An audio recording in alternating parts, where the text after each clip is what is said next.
अस्सलाम वालेकुम dear viewers, उम्मीद करता हूँ आप सब खैरियत से होंगे। आज के इस वीडियो में मैं एक ऐसी पोएम को डिस्कस करने वाला हूँ जो कि दुनिया की टॉप 10 पोएम्स में स्टैंड करती है।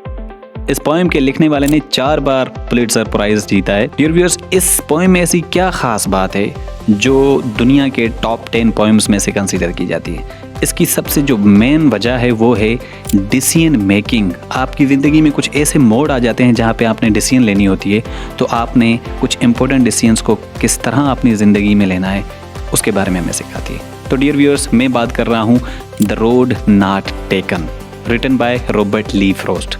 सबसे पहले हम रॉबर्ट ली फ्रॉस्ट को थोड़ा सा ब्रीफली डिस्कस कर लेते हैं। Robert Lee Frost American poet है। He was born in 1874 and he died in 1963। Dear viewers, Robert Lee Frost को पोएट ऑफ द पीपल भी कहा जाता है, मतलब लोगों का पोएट। मतलब इसने इंसानों के बारे में ज़्यादा लिखा है कि इंसानों की ज़िंदगी में किस तरह के चैलेंजेस आते हैं, इसके वर्क्स में किस तरह के थीम्स आते हैं, थोड़ा सा हम उसका भी आइडिया ले लेते हैं। इसके वर्क्स में अक्सर थीम्स आते हैं नेचर और ह्यूमंस की कनेक्शन। नेचर के डार्क पर्सपेक्टिव्स को भी इसने डिस्कस किया है कि नेचर के जो डेंजरस एस्पेक्ट्स हैं उसको डिस्कवर किया है। मतलब ये है कि इसने बाकी रोमांटिक्स की तरह, जो कि प्योरली रोमांटिक थे, मतलब रोमांटिक एज से बिलोंग करने वाले, उनकी तरह नेचर की सिर्फ ब्यूटी नहीं बताई है। उनको फूलों की खूबसूरती को, नेचर की खूबसूरती को सिर्फ डिस्क्राइब नहीं किया है। इसने नेचर के डेंजरस, डार्क और इनडिफरेंट पर्सपेक्टिव्स को डिस्कस किया है, अपने पोएम्स में, वर्क्स में रिफ्लेक्ट किया है। इसके अलावा रॉबर्ट ली फ्रॉस्ट ने ह्यूमन के कम्प्लेक्स साइकोलॉजिकल नेचर और एग्जिस्टेंशियल थीम्स को भी अपने वर्क्स में रिफ्लेक्ट किया है। इसने नेचर को एज अ मेटाफर यूज़ किया है ज़िंदगी की चैलेंजेस के लिहाज से, फियर्स के लिहाज से। वो नेचर को एक ऐसे पेराए में लाता है, एक ऐसी सिचुएशन क्रिएट कर देता है कि नेचर एक इंसान के लिए एक चैलेंज क्रिएट कर देती है, जैसे कि ज़िंदगी हमारे लिए चैलेंजेस क्रिएट कर रही होती है। अब हम बात करते हैं इसकी पोएम्स की, लेकिन उसका सीक्वेंस क्या होगा? सबसे पहले हम इसके वर्ड्स एंड मीनिंग्स को देख लेते हैं। वर्ड्स एंड मीनिंग्स बहुत ही कम है, वो जल्दी से हम कवर अप कर लेते हैं। उसके बाद हम इसको लाइन बाय लाइन एक्सप्लेनेशंस, और फिर उसके बाद थीम्स, और फाइनली हम इसको एनालाइज करते हैं। सो आइए डियर्स, इसके वर्ड्स एंड मीनिंग्स देख लेते हैं।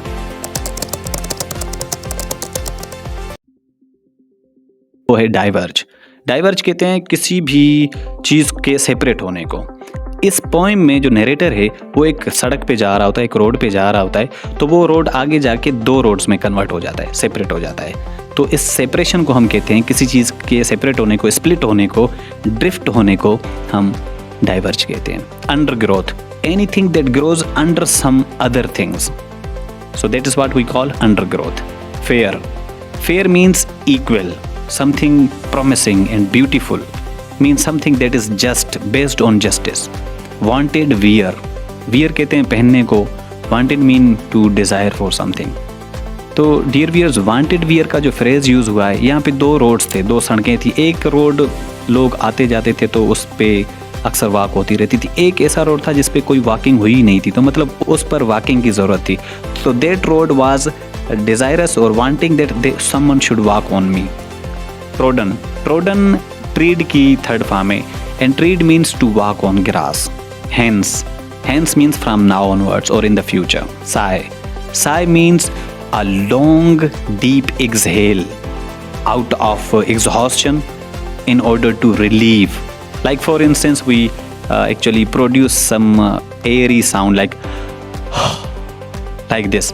This is what we call as sigh. So these were the words. Now let's talk about the poem line by line and explain it. The first line is, 2 roads diverged in a yellow wood. Dear viewers, इस पहली line में बता रहा है कि 2 सड़कें थी, 2 roads थे जो कि डाइवर्ज हो रहे थे एक जंगल में जो कि येलो था। वुड्स यहाँ पे जंगल को कहेंगे। डाइवर्ज हो रहे थे, सेपरेट हो रहे थे, और वो था yellow would. It is indicating the season of autumn. And sorry I could not travel both. Poet यहाँ पे माजरत करता है कि मैं दोनों रस्तों पे तो नहीं चल सकता था, मतलब एक इंसान एक ही रास्ते पे चल सकता है। So he is apologizing that I could not travel both and be one traveller. तो मुझे एक ही मुसाफिर बनना था एक ही टाइम पे। लॉन्ग आई स्टूड, मैं बहुत टाइम तक ठहरा रहा। मतलब क्यों ठहरा? गौर कर रहा था, सोच रहा था कि इन दोनों में से अब मैं किस रोड पे जाऊँ। इस रोड पे जाऊं ये सही है, उस रोड पे जाऊं ये सही है। तो यहाँ पे एक सिचुएशन, अनसर्टेनिटी वाली सिचुएशन, एक एम्बिग्यूटी क्रिएट हो जाती है उसके माइंड में कि मैंने कौन सा रोड लेना चाहिए। मतलब दोनों क्लियर नहीं कि कौन सा सही है और कौन सा मेरी मंजिल की तरफ जाएगा। And looked down one as far as I could, और उनमें से एक रास्ते पर मैंने बहुत दूर तक देखने की कोशिश की। मतलब एक रास्ते को मैं बहुत दूर तक देख रहा था कि ये कहाँ तक जा रहा है। To where it bent in the undergrowth, वो देख रहा था कि ये जो रास्ता था जिसको मैं दूर तक देखने की कोशिश कर रहा था कि ये कहीं से मुड़ तो नहीं रहा है, लेकिन वाकई वो रास्ता कहीं ना कहीं पे मुड़ रहा था। तो उससे आगे राइटर को या इस नरेटर को नज़र नहीं आ रहा था।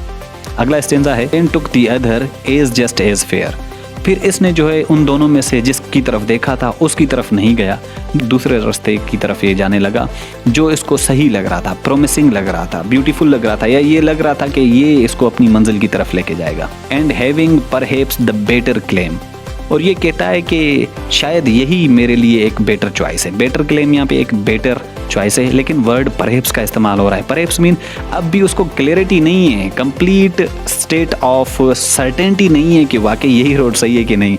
मतलब अब भी वो इस चीज़ का, डाउटफुलनेस का थोड़ा सा शिकार है कि जिस पे मैं जा रहा हूँ क्या ये वाकई मुझे अपनी मंजिल की तरफ रास्ता लेके जाएगा कि नहीं जाएगा। Because it was grassy and wanted wear, देखो ये कह रहा है ये बेटर चॉइस थी, क्यों? क्योंकि उस पे उसकी ग्रीनरी थी, ग्रास थी उसके ऊपर, और वो उस रास्ते पर कोई गया भी नहीं था। तो मेरे लिए एक नया एडवेंचरस सफ़र होगा, एक नया रास्ता होगा।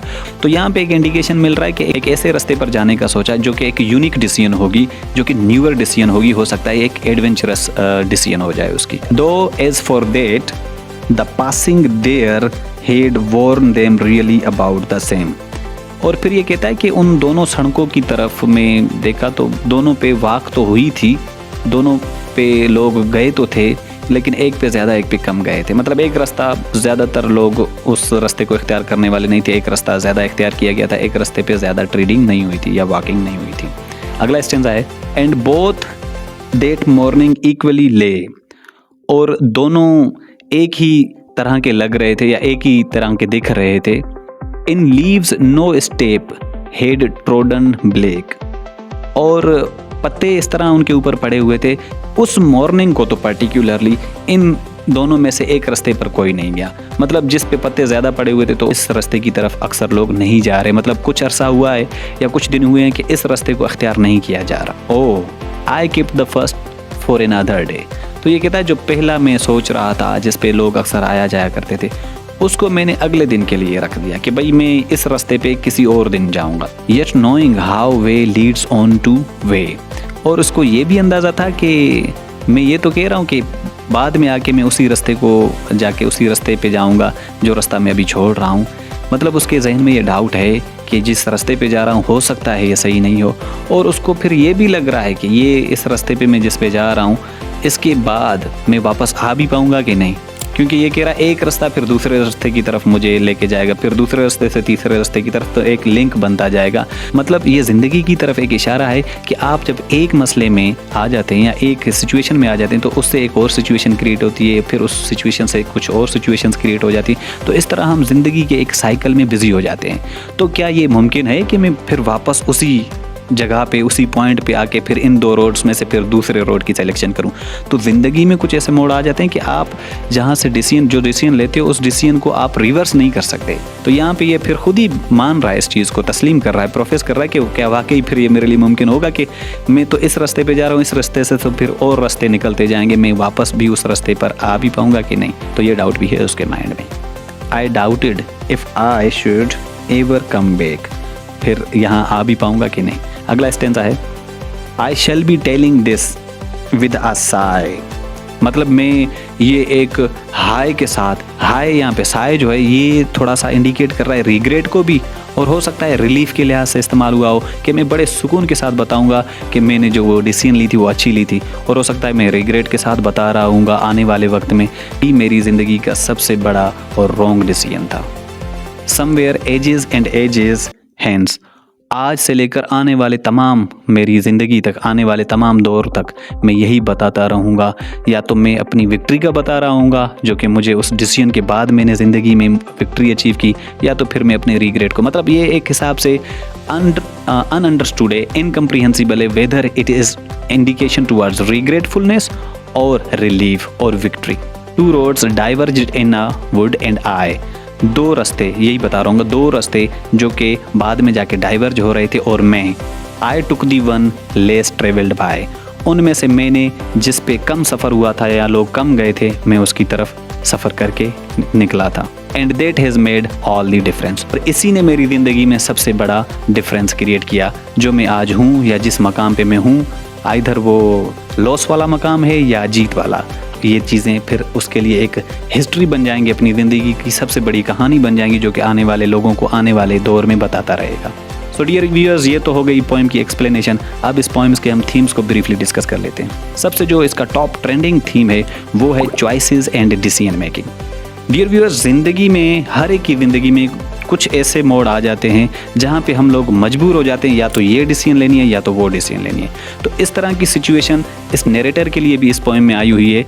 और उसने क्या किया, उसने अपने इस मोड़ पे वो वाली डिसीजन ली जो कि कम लोग जिसकी तरफ जा रहे थे. मतलब कि उसने यूनिक डिसीजन ली, एडवेंचरस डिसीजन ली, और एक ऐसी डिसीजन ली जो कि उसके ऊपर इम्पोज नहीं थी, जो कि एक हार्ड मेंटलिटी वाली नहीं थी. हमारे माशरे में अक्सर लोग ऐसे मिलते हैं जो कि अपने पेरेंट्स की वजह से उसी साइकिल में फंसे होते हैं कि बाप डॉक्टर बना है तो बेटा डॉक्टर बनेगा, फ़लाँ डॉक्टर बनेगा, फ़लाँ डॉक्टर बनेगा. और इसी तरह की एक एंसेस्टर लेगेसी हम लेके चल रहे होते हैं. अगला जो इसका इंपॉर्टेंट थीम है, individualism and non conformity. Non conformity वही बात है, हार्ड मेंटलिटी के एंटी जो वर्ड होगा वो होगा नॉन कन्फॉर्मिटी. मीन आप किसी लेगेसी को लेके नहीं चल रहे हो, आप किसी के साथ एग्री नहीं कर रहे हो, आप अपनी इंडिविजुअलिज्म, इनफरादियत को मेंटेन रख रहे हो, आप अपनी डिसीजंस आप लेते हैं, तो आप इंडिविजुअलिज्म बेस्ड डिसीजंस ले रहे होते हैं. अगला जो थीम है हमारा, रिग्रेट एंड नॉस्टैल्जिया. नॉस्टैल्जिया एक बहुत बड़ी कॉमन बीमारी है, हर इंसान में अक्सर पाई जाती है, स्पेशली पोइट्स में. नॉस्टैल्जिया इस तरह है कि आप अपने चाइल्डहुड को याद करना लग जाते हैं, आप अपने पास्ट को याद करना शुरू हो जाते हैं, लेकिन आप प्रेजेंट में कम रह रहे होते हैं. तो इसको एक हिसाब से एस्केपिज्म भी कह सकते हैं कि दुनिया की हार्श रियलिटीज़ को आप ऐसे देखते हो कि यार ज़िंदगी बहुत अजाब बन गई है, आजकल जो है हमारी ज़िंदगी में प्रॉब्लम्स बढ़ गए हैं, माजी अच्छा था, चाइल्डहुड अच्छा था, बचपना कैसा खूबसूरत था. डियर व्यूअर्स, ये थे इसके थीम्स. अब हम बात करते हैं इसके शॉर्ट से एनालिसिस को, and then we are to wind up. Dear viewers, ये जो पोएम लिखी गई है इसमें हमें पोइट एक इम्प्लाइड मीनिंग देने की कोशिश कर रहा है. अपेरेंटली तो हमें ये लग रहा है कि एक बंदा था, रोड पे जा रहा था और जंगल में वो रोड दो हिस्सों में डिवाइड हो गया, सेपरेट हो गया. एक पे लोग ज़्यादातर चलते रहते थे या उस पे ज़्यादा वॉकिंग हुई थी या लोग उस सड़क पे अक्सर आते जाते रहते थे. एक तो वो रास्ता था. दूसरा रास्ता ऐसा था जिसके ऊपर पत्ते पड़े हुए थे, और ये जो ट्रैवलर है ये उस सड़क का चुनाव करता है जिस पे अक्सर लोग आते जाते नहीं रहते थे. तो मतलब कि इसने यूनिक डिसीजन ली. अपेरेंटली हमें ये मीनिंग मिल रहा है, और ये कह रहा है कि आखिर में जाके एंड इसका ये निकाल रहा है कि वो इसी डिसीजन की वजह से कहता है कि मेरी ज़िंदगी में तमाम का तमाम जो बदलाव है वो उसी डिसीजन का है जो मैंने उस दिन ली थी. सो डियर व्यूअर्स, इसका तो ये अपेरेंट मीनिंग हो गया. इसकी जो इम्प्लाइड मीनिंग है वो मैसेज ये मिल रहा है कि आप अगर अपनी ज़िंदगी में एक रिवॉल्यूशन चाहते हो, इनकलाब चाहते हो, या अपनी ज़िंदगी में एक बहुत बड़ा बदलाव चाहते हो या कामयाबी चाहते हो, तो definitely you are to become a decision maker. You are not suppose to be the follower of herd mentality. Dear viewers, खुद को जाने, खुद को पहचाने, उसके बाद जो भी डिसीजन लेंगे वो आपकी सबसे बेहतरीन डिसीजन होगी. सुकरात ने भी कहा था कि जो इंसान खुद को जान लेता है, खुद को रिकॉग्नाइज कर लेता है, उसकी वर्थ आम इंसान से बहुत ज़्यादा होती है. सो डियर व्यूअर्स, खुद को जानिए और ख़ुद को पहचानिए, तभी जाके आप अपनी ज़िंदगी के अच्छे फैसले अच्छे तरीके से कर सकते हैं. Thank you so much. Stay blessed. अल्लाह हाफ़िज़.